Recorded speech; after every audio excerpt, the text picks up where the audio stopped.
And after this it came to pass that David smote the Philistines and subdued them.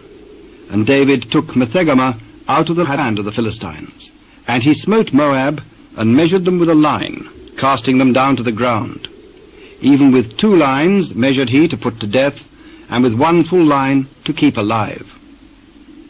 And so the Moabites became David's servants, and brought gifts.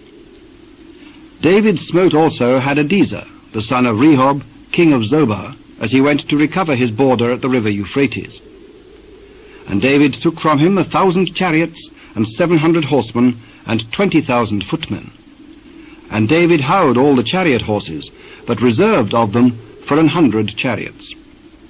And when the Syrians of Damascus came to succour Hadadezer, king of Zobah, David slew of the Syrians 22,000 men.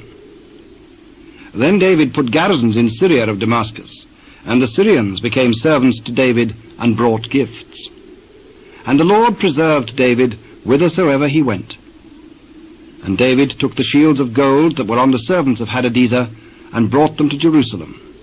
And from Betah, and from Berothai, cities of Hadadezer, King David took exceeding much brass.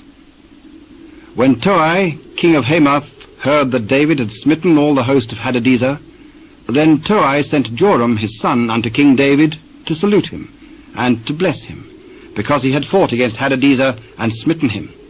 For Hadadezer had wars with Toi. And Joram brought with him vessels of silver, and vessels of gold, and vessels of brass, which also King David did dedicate unto the Lord, with the silver and gold that he had dedicated of all nations which he subdued, of Syria, and of Moab, and of the children of Ammon, and of the Philistines, and of Amalek, and of the spoil of Hadadezer, son of Rehob, king of Zobah. And David gat him a name when he returned from smiting of the Syrians in the valley of Salt, being 18,000 men. And he put garrisons in Edom. Throughout all Edom put he garrisons, and all they of Edom became David's servants. And the Lord preserved David whithersoever he went, and David reigned over all Israel. And David executed judgment and justice unto all his people. And Joab, the son of Zeruiah, was over the host. And Jehoshaphat, the son of Ahilud, was recorder. And Zadok, the son of Ahitub, and Ahimelech, the son of Abiathar, were the priests. And Sariah was the scribe. And Bethniah, the son of Jehoiada, was over both the Kerethites and the Pelethites, and David's sons were chief rulers.